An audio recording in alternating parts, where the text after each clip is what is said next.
What's up, guys? We are back with the weekend Q&A round 11. You guys submitted all of these questions here to the request box over the last week or so, and today I'm going to answer every single one of them. Everything from low ticket offers to secrets to accountability, a lot of context on where people are stuck or in ideation, which I love to answer these ones. All the things, picking an offer and market, business model choice.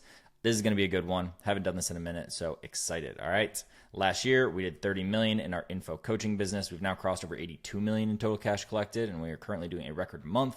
And I'm not selling you anything. Everything on the channel is to share what did work, didn't work, and what we are actively doing, all with the goal of finding top talent for our company, opportunities, and networking with cool people building cool shit. All right. So let's get into it. I have caffeine and I have nicotine, and I am prepared.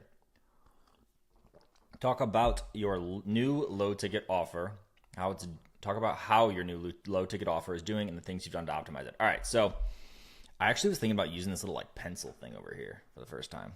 So we run, oh no, there's no way I'm doing that. We run ads direct to a low ticket and with the goal of it ascending. Okay, so the difference on how we mainly focus on these, a lot of people will do AOV focus, so they will send to a low ticket that'll then ascend up and have like a 297 with an OTO1 and then a downsell and then this and this. Our entire goal of ours is to get ascension into our high ticket, and we do that by having on the thank you page pushing them to book a call that is actually with a setter that kind of acts like a CS and setter. So it's like, did you get access to all the stuff? Here's what you're going to get. And then also, why didn't you apply for the main thing? And then if they're a good fit, they'll then set them with the closer and go. So the biggest issue we've had on this thus far is being able to scale it into cold traffic at the volume and size we want to. Because let's say you're getting a 4% ascension rate. So I'm going to do math on my phone just because every time I do math on the freaking thing, it like shows everything on my screen. So if you are getting, let's say it costs you $50. So you sell something for $50 and it costs you $100 to get the purchaser. Okay, so 100 minus 50 is a $50 net cost. And then 4% of those people ascend.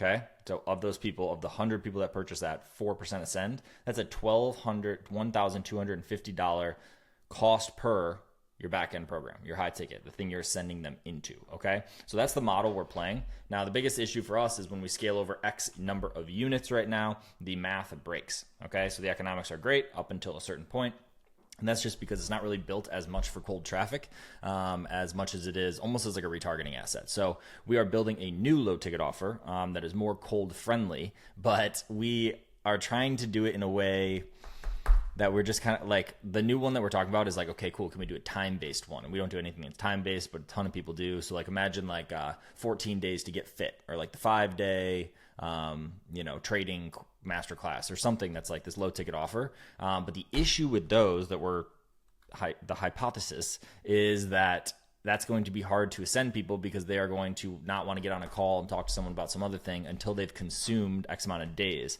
versus an info product where you just sell something right there. They get instant access. They already have everything. And it's like, oh, and this other thing, versus they don't know what's to come in future days. So they're like, oh, I want to consume this before I do this.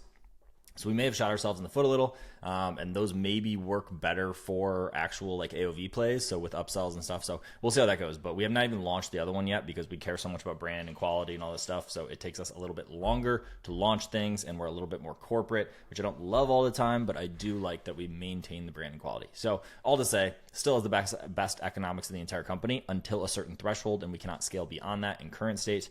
We're also doing some things with like what we're doing for lists and like how we're emailing, like where the traffic comes to this, because if it's just cold and then all the optimizations that occur within there, it's like at XYZ dollars. But when we can market it to other lists that we have, we can market it to like people who came in through VSL funnels. We can do all these things that we like haven't been doing, which is stupid.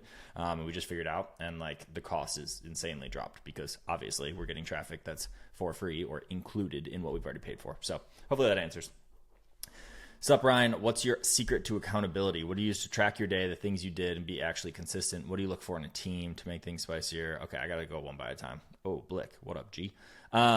Secret to accountability. So I've had a major issue with this for a long time. Not major, but there's been periods in my life where this has been literally zero or negative, where you like can't even trust yourself to do X, Y, Z.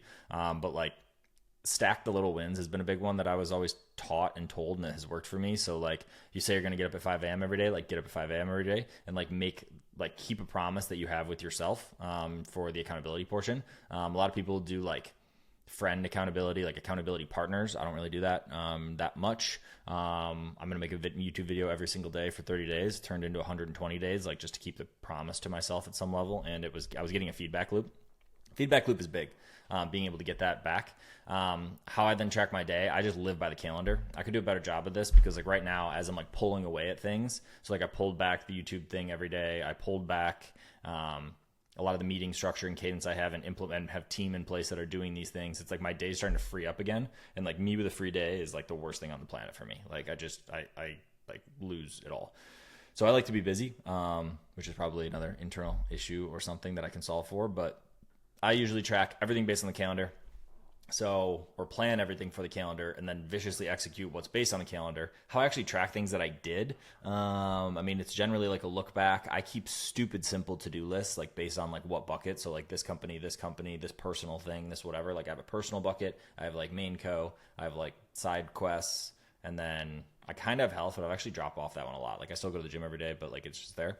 But yeah, so I track those in like to-do lists, and I actually delete the thing after it's on the to-do list, not check it off, which kind of like I've heard people are like, yeah, you don't ever feel like you complete anything, but like I don't give a shit. So what do I look for in a team? A self-starter, someone who goes above and beyond, someone who asks questions when they need, but just knows how to like go in and try and solve something for themselves.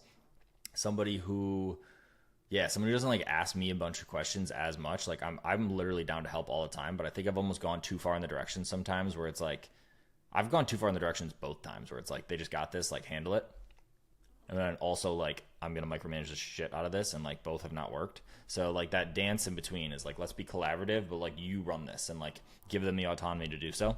I don't want to know skill sets or mindset. What's the smallest hint that separates a talker from a competent person?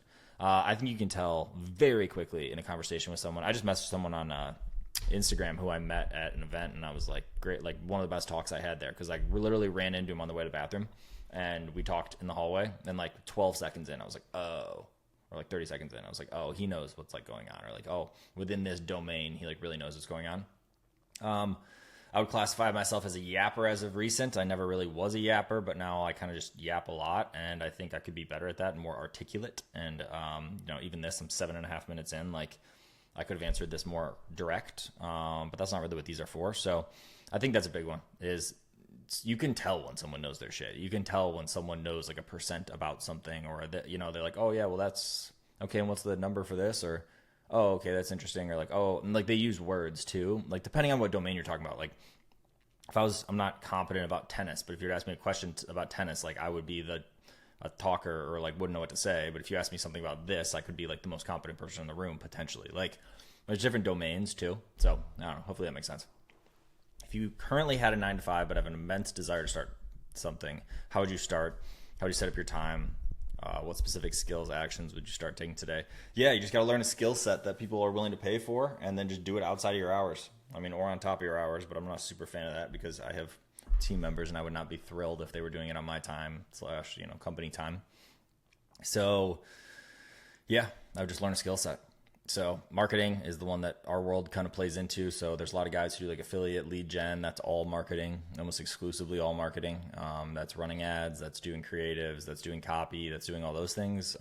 There's local business ones that are service-based. So like anything that ends up being a service-based, because when you do lead gen, affiliate and all that, you're spending money that could just be zero. Versus service, you're just selling your time, which is not, that as big of a deal. Like you only have so much of it, sure, but at the same time, like it's an easier way and a much higher margin way to do it. So yeah, I would just start there. I would just learn a skill set and then deploy it. I've talked about this a lot, but like learn something that's hot now. So anything in marketing, anything that what do companies need, what do people need? They need more clients. They need more retention. They need more sales. They need more whatever. So you just pick one of those and actually stick to it. Don't do everything. Just do one thing and just learn it, and then do it outside your 9-to-5. So do your 5 to 9. 5 to 9, right? 5 a.m. to 9 a.m. and then 5 p.m. to 9 p.m. And it sucks. And if that's not your speed, but sometimes it's what it takes if you have to be locked into this. I love your take on my situation. Me and my buddy just started offering design services. How would you get your first client fast? I would do work for free, and I would put my stuff everywhere. until I get in. And then I know kids are getting a shit ton of clients and they have no clue about design, by the way, if any of your viewers. Shill. No thanks. I'm currently growing a B2C Bisop offer that teaches remote appointment setting to 9-to-5ers through a course, one-to-one coaching model, and placement help. Okay, so you have a course. You then one-to-one coach them, and you place them. Trying to crack the call funnel right now. Running ads targeting employed people looking for an extra income stream. I've tested opt-ins, instant forms, and direct app, but most leads are coming in unqualified because they have low savings, and cost per booking is around currently spending $100 a day, so you're getting 2 a day. And I'm considering testing an AI angle where I don't know why I said AI like that, where our in-house AI does most of the heavy lifting on DMs for them, reducing perceived effort, but not sure if it's an overcomplicate the message. A couple of quick questions I'd love your take on. Do you think the AI angle, so when you're saying AI angle, you mean like, so you're just, instead of having a setter, it's AI. So it's not like a marketing angle. It's like how you're talking to them. Or would it dilute the core offer? I don't know why, if it was just pretending to be a person. As long as it's good, that's fine. AI could do heavy lifting on DM for them, reducing perceived effort. Oh, for them. So, okay. Well, I get what you're saying. So that teaches remote appointment setting to 9-to-5ers. So if someone is learning remote appointment setting, yes, you can use AI as like an angle to be like, this is how we do this thing. But like, again, that's how to do the job. Right here, you're trying to even teach them what a remote appointment setting is. So that's more of like a piece of the puzzle and like part of the mechanism, not like what you're educating them on, like what you're what you're teaching them to do. So no, I don't think it would dilute the core offer, but I don't think it's like, you could layer it in. So it's like how to become a remote appointment setter. That AI, I don't know how to do that right now, but like that does, so XYZ through AI, because you're teaching them like, here's what you're going to become. And here's this crazy mechanism on how you do it, on like your USP on how you do it. What price point would you recommend? I have no idea. But I mean, you're saying all these people have low savings. So to come up to this, direct to app is probably best for this, especially if you want like people on your calendar. For cost per book call, clearly the messaging and your targeting and everything is getting people with very low savings, so people can't afford it. So how you do the pricing is like, what's the value, right? So like if someone's going to go and all of a sudden, like setters make like $3,000-5,000 a month, right? Like, or more. I mean, I've heard people make 8 and whatever, but like call it 5. So what is it worth to learn how to make $60,000 a year if they're already making $60,000 a year? Or whatever, right? But now they get to do it remote and this and that. Is it $2,500? Is it $5,000? Like any of those are over the phone anyway. So I have 5 to 6 slide results, screenshots. How do I speed run through more case studies? Get a bunch more people at lower price point if you really want to like actually test this. But that's not going to prove that you can sell at that price, obviously, because you're doing that. But like if you're just doing it for case studies, I feel like you're just like, there's different things going on here. So AI angle could convert better. Yes, layering it into the USP up here of how to do it, that's not going to solve for getting more qualified people though. So the qualified people is how you're targeting and what your messaging is saying up here, okay? And what the offer is. Once you have the offer and they're dialed in, layer in that AI angle into the offer, cool. No, it will not dilute it. Price point, I don't know, $2,500, $5,000. I don't know what the market asks for this. I don't know what other people sell this for. I think Cole has one that does it. Cole crushes and like owns this domain right now. I have 5 to 6 solid results from previous clients. How do you get more case studies? I always go with the lower, like what's the lowest hanging fruit on how to do this is like literally, if you want to go crazy, do it for free. Like literally pay people. Like if you're trying to just solve for this, if you're trying to solve for the whole thing in one, you speed run it by actually getting this to work so that you do get real results, and then then you can use it. So hopefully that was helpful. Sorry, a little confusing. Any tips for getting over fear, whether for launching a new offer, whether mindset or tactical tips? Feels a lot different than taking organic face who's already been trusted and teach and launching them to cold. Obviously having back end dialed in, but struggling to stop researching more setups. No, just launch it. Absolutely just launch it. But go low budgets. Like I have a great example of this the other day, launched something.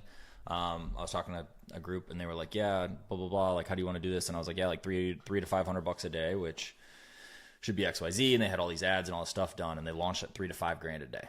And tech is breaking and messaging isn't hitting and cost per call is like like 1,000 plus. And I'm like, what is going on? Like, why are we doing this? Like, we need to run this at a lower budget. So I would just do that. I would just run at a lower budget, especially if you're saying you have organic. When you do retargeting or like run an ASC campaign or whatever, and it picks up cold and warm, like one, your stats are going to be like puffed up right off the rip because you are going to be hitting people that already see your face. When you're truly getting into cold, that's when you're like spending into pockets that you haven't even hit yet. So starting at low budgets is like the triple safe way to do this, because you're likely going to land on retargeting people and you're not spending that much money and they've already seen your face and then as it begins to scale up, your stats very likely will decrease, right? Or more so, like your results will decrease, your costs will go up.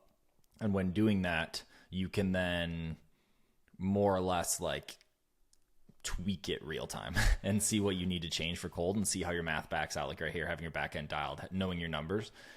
So yeah, I think this is, I mean, you're good. Just launch them at low, do 30, 50 bucks a day, do $100 a day, do something like that. And then start to see the cadence, start to see the stats, have them on dedicated pages. So you have dedicated data, because you don't want it to mix with organic, or you're going to like, again, puff up your data more and think it's like crushing, even if it's directly not. So yeah, just set up itself dedicated. Does this funnel make sense? Would you change anything? I'm launching a paid community hosted on School, specifically for beginners in business. What kind of business?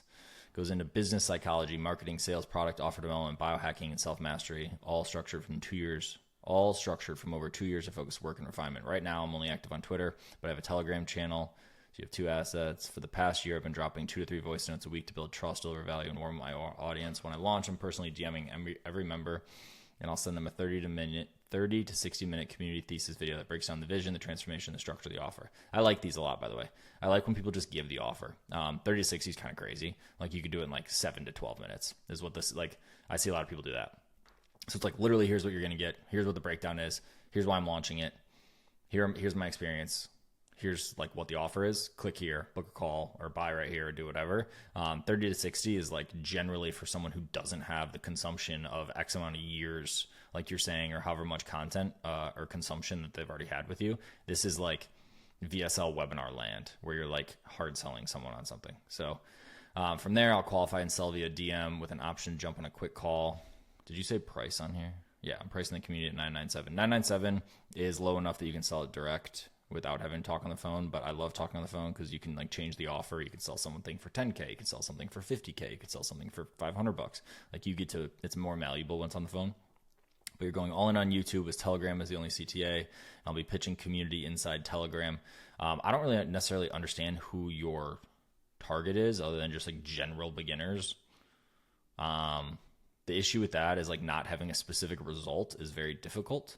So within serious beginners who don't know what the fuck they're doing yet, but are hungry to change that. Yeah. So the biggest issue with beginners is like, yes, cool, you like want this foundational stuff. A lot of time you can learn this through doing a specific thing though.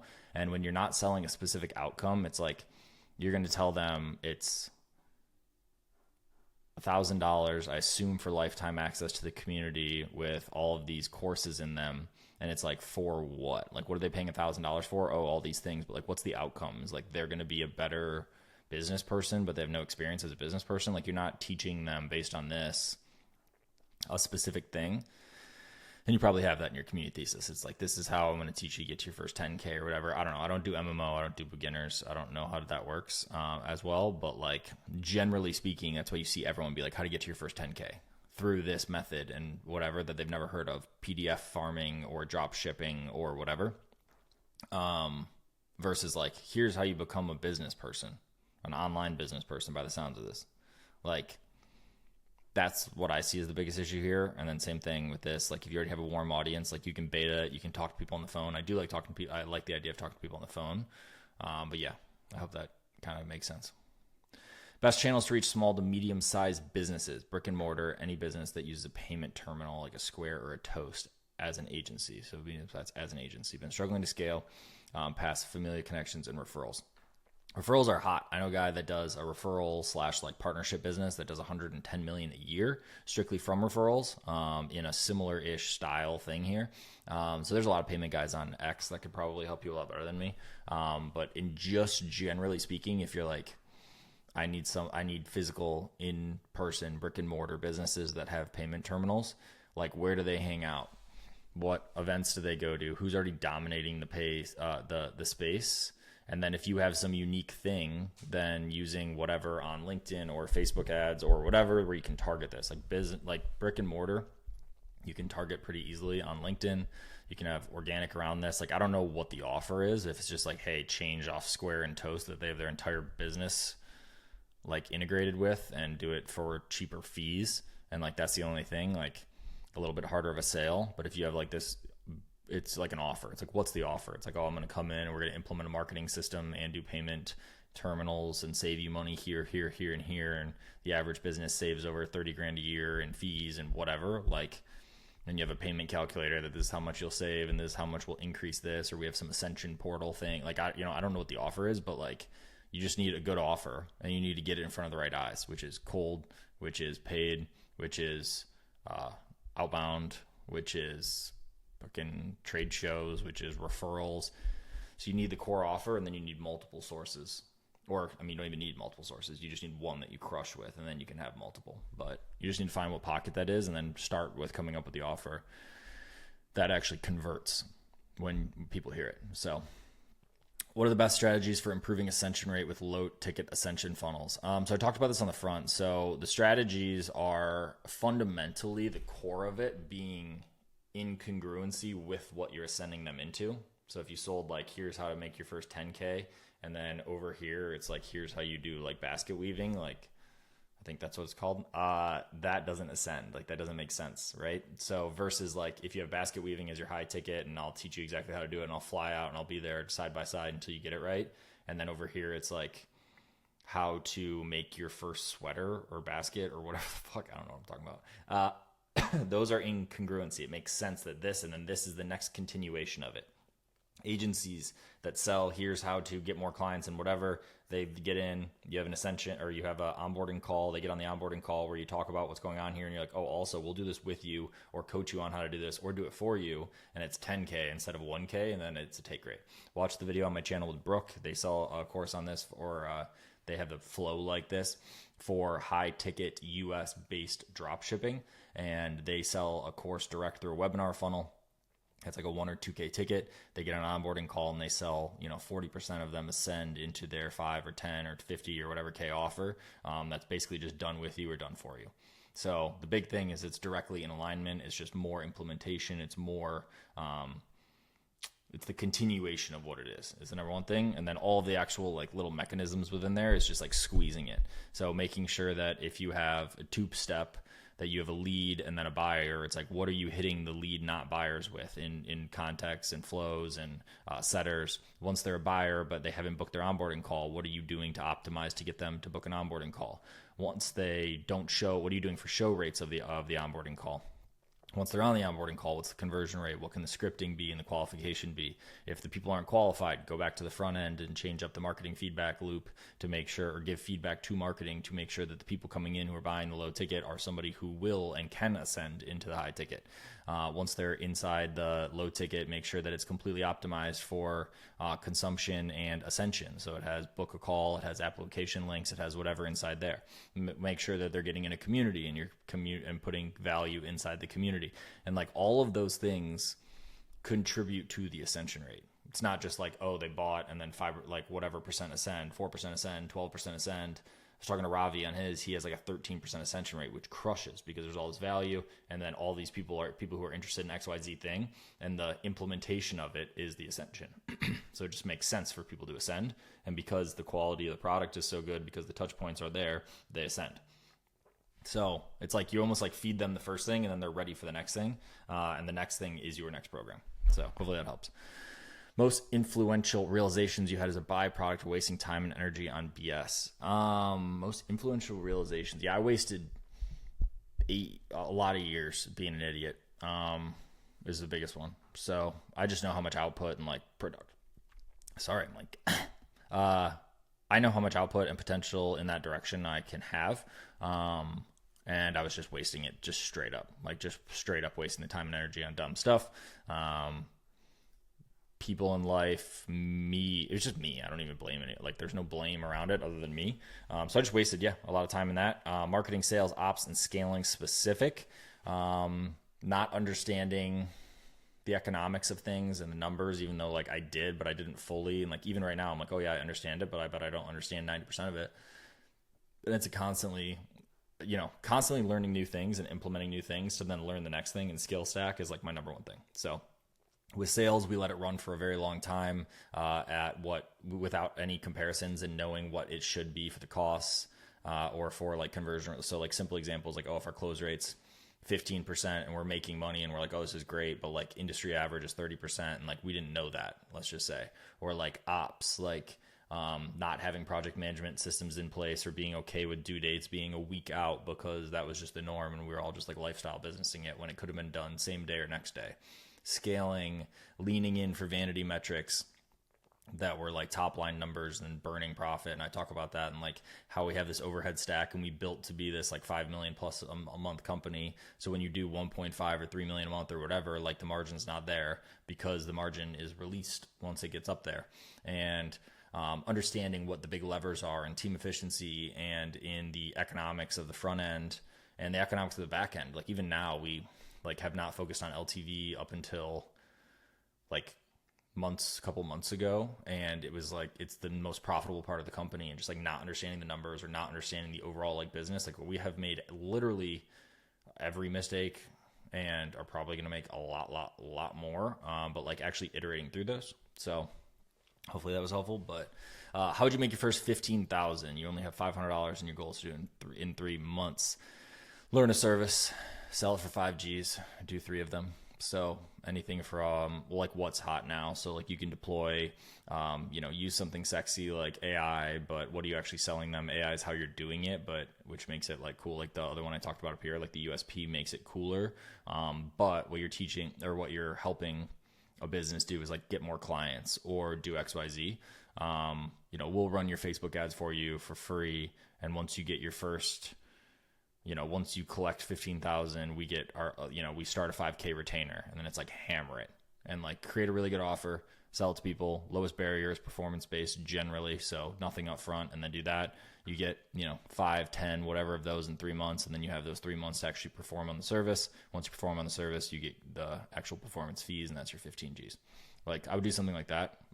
It's usually the easiest because it's like you need a good enough offer that people are willing, that you can get enough volume into it, or you need to snipe somebody and just do one, for example. But that's probably honestly the cleanest way to do it is you land one that you can do it with for free.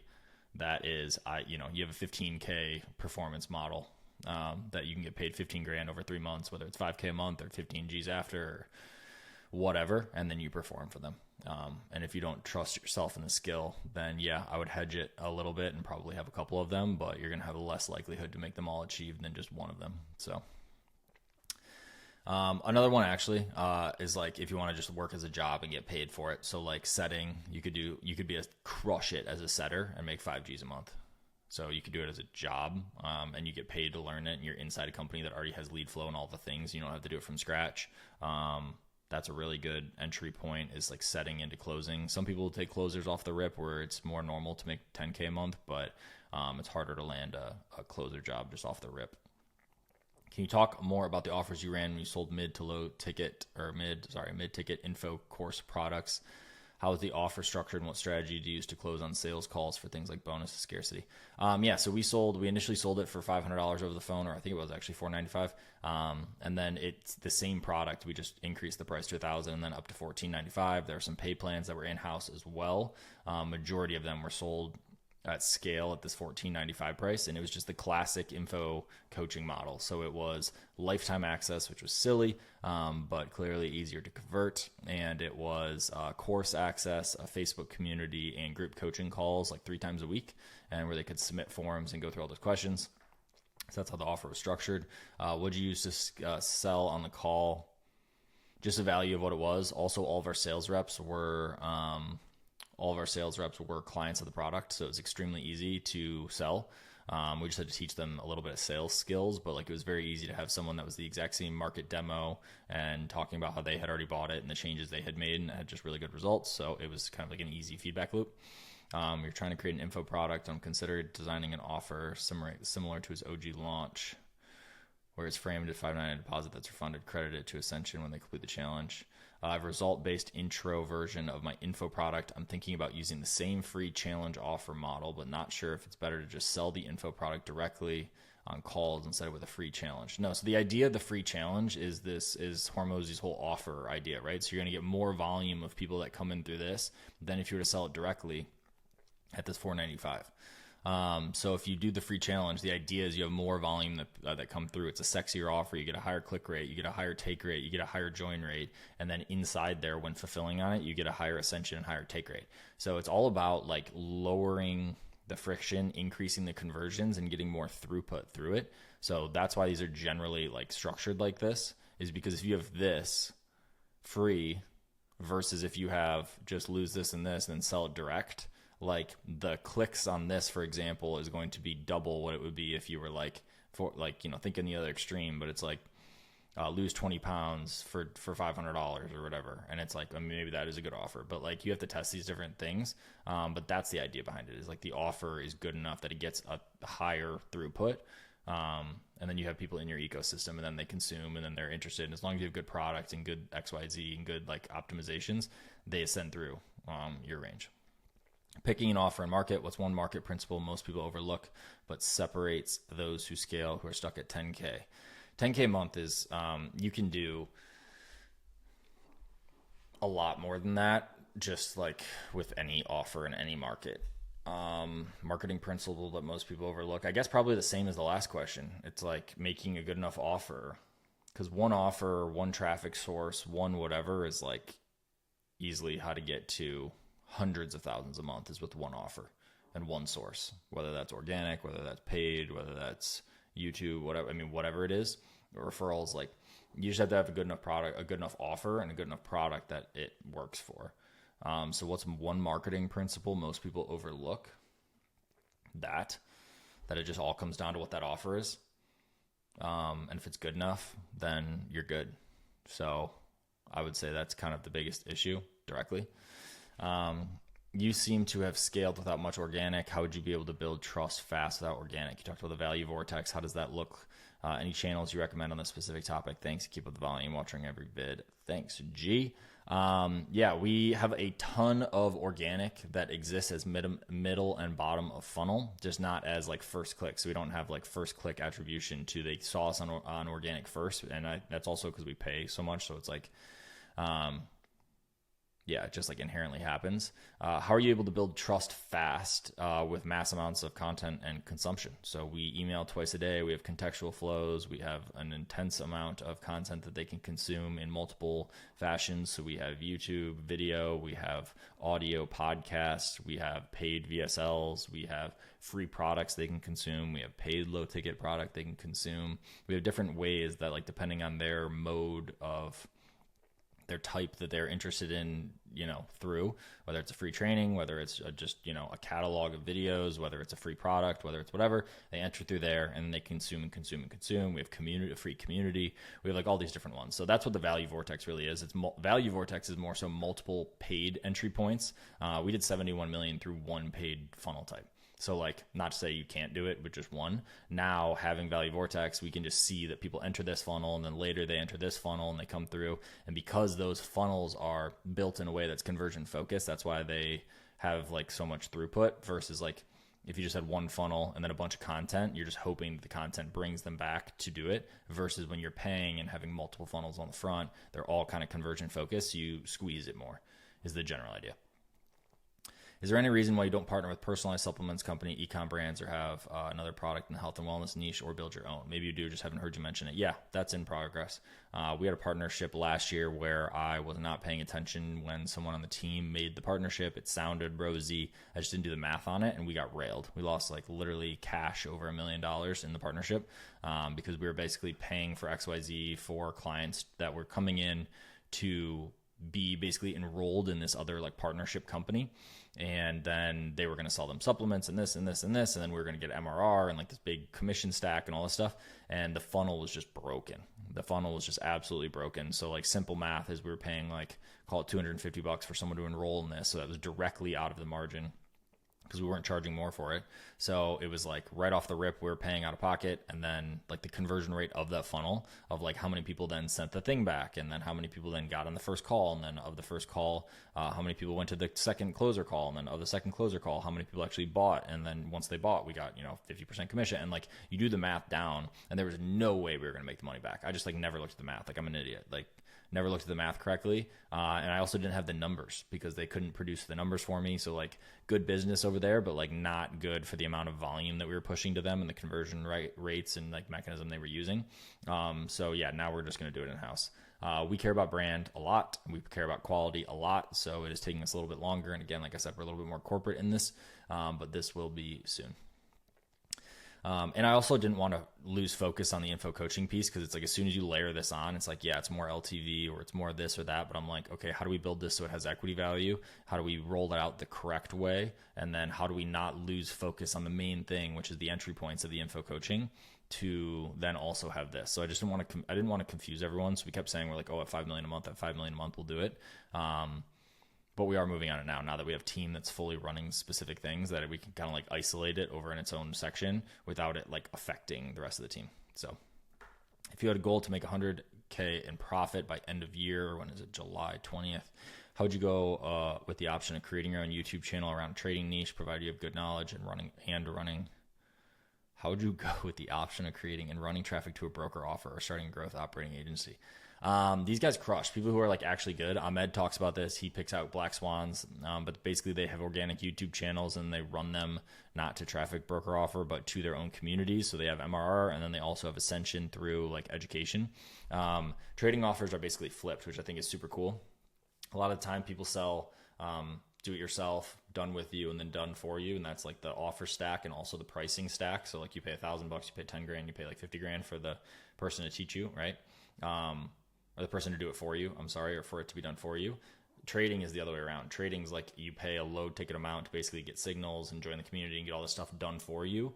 And then the education and the access is then the other way around. So like the top tier is learning how to do it on your own versus normal models are the other way, which I find very interesting. But yeah, they use YouTube organic. They build up this big audience on organic on multiple channels. They provide a ton of value, and then people just convert into the low ticket, and then low ticket has recurring low ticket, and then the recurring low ticket then has different monetization plays. Like you said, your traffic to broker offer, I assume, is like another monetization model. So you can give like affiliates to different trading programs and stuff like that. And then starting your own growth operating agency, I don't know how that works really. I mean, like I don't know how you do that at scale without the skills. But yeah, you can make 100K if you crank it with one client as a growth operator agency thing. I mean, you just need to have a partner to do that. You don't need 12 to make 100K. You need one. So that one's probably, but that's less of, I don't know, actually. I mean, I don't know. I don't have direct, I mean, I guess I do have direct experience doing it, but I've never done it in an agency capacity. So if you can lean in, get a good deal, have a business model that's actually scalable with a good product, a good partner, a good expert, and all that, then yeah, it does make sense. But you own the business on this other side that you likely don't in the growth operating. So when you have like a YouTube channel around trading, for example, like you would own that if you were the person, or maybe these are two in the same where you're doing both. But business model choice, info coaching. Great margins if you do it with organic and you do it with a high LTV game. A full-on business can hit exit velocity, can get large. I like that. If you're like a beginner and you don't have anything that you can info coach, then you need to partner with somebody about it, because it's the worst thing in the world when someone sells shit they don't understand or are trying to they sell how to make money to make money. It's like the most bogus shit ever. So yeah, either doing this growth agency one or service-based. So just sell service. Learn a skill, get paid to learn a skill on a job somewhere, and then offer it as a service. Do not teach how to do it because you still don't know how to do it. So I do that. Send follow-ups forever or stop at a certain point. Buy or die. Just kidding. But yeah, no, we send follow-ups forever. So we send 2 emails a day and contextual flow. So if someone comes in on this place and doesn't get to the next action, then it's, you opted, but you didn't apply. Tons of emails that are contextual. And then we're sending 2 a day, every day, around content and around different messaging pockets and all that kind of stuff. And then now also layering in, like I talked about the value vortex, different consumption methods versus just always sending them to like a video or an audio. We'll send them to low ticket. We'll send them to like a free training around this messaging pocket or this. So yeah, as long as you're mixing it up and then providing value more so than just constantly trying to hit them with sales, yeah, you can send a lot of emails. So forever. I run a software that does 50,000 in MRR. Nice. And just added a high ticket version so I can run ads.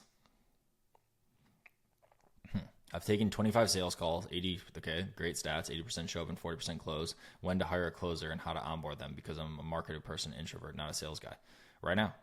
Hire them right now and hire 2 of them so you can see who's actually good. You just need to make sure you have the flow for them, or that they're hybrid and that they're hitting the low ticket current MRR people and trying to ascend them into high ticket, or whatever this offer is that you're selling. That then Trojan horse. I don't have enough context, but if you're like Trojan horse selling an info offer or whatever, that then people use the software, like you can scale that into it. It's just its whole own funnel and whole own marketing channel. So you just need to make sure you focus on it and that there's enough volume for 2 people. But yeah, I mean, you're booking out 48 hours. A rep can take, 8 calls a day. You have 20 calls a day or whatever. That's 2 reps, call it roughly. I mean, just depends. But yeah, get out of it if you're the marketing person, the introvert, and have 2 people who do it and have them commission only and 10% and just rip it. And then again, have them do both. Have them be full stack, because if you have 50K in MRR, you likely have people they can right now hit up and then ascend. How do you stay inspired after reaching goals and milestones and feeling lost and empty after achieving a lot of goals? I don't know the answer to that.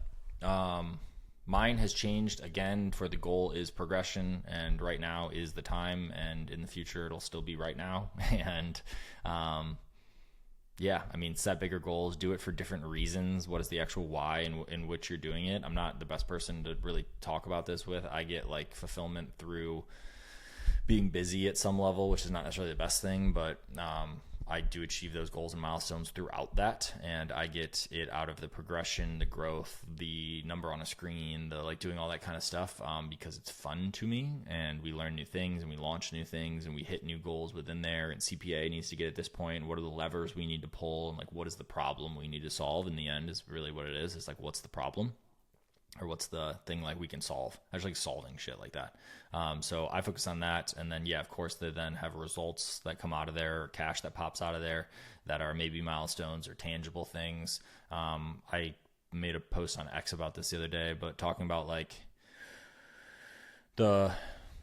like I live in my space, for example. I'm 95% of the time, like I don't leave. So like it's important to me to have a really nice space. So like why wouldn't I set that as a goal to have like the perfect thing that I exactly desire and want, and like what I enjoy out of it, or a space that can hold X amount of people is like a thing Ravi talked about, because one of his goals is to have, 4 or 5 like couples always and family and this kind of stuff. So he needs a big space, and like you can't do that without achieving these certain things and having the cash to do it, or having the XYZ.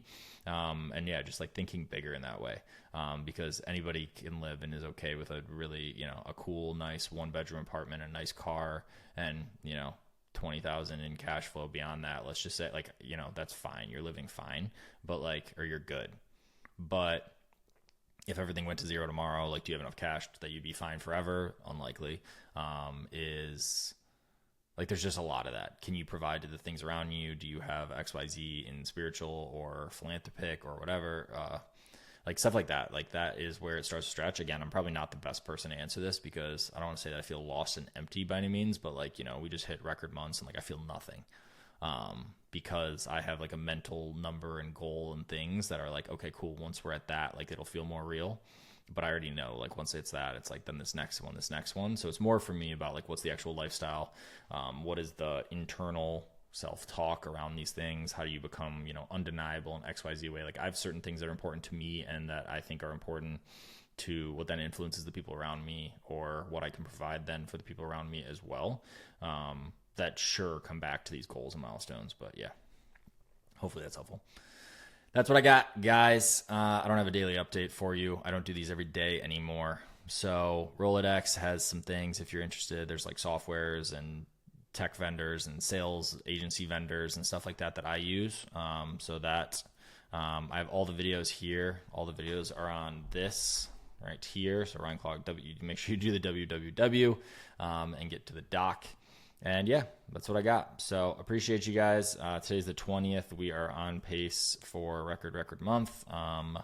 But we'll see. We did a big renewal special. So the big goal here is to make sure that all of it is new acquisition, not just current. Current's amazing and renewals are amazing because they're extremely high margin and it's great. But we also want the front engine of the business producing much larger numbers than it is. And we have a lot to work on to do so. So I am in the trenches working and appreciate you guys. And we'll talk soon. 45 minutes. Comment 45 if you made it to the end. Bye, guys.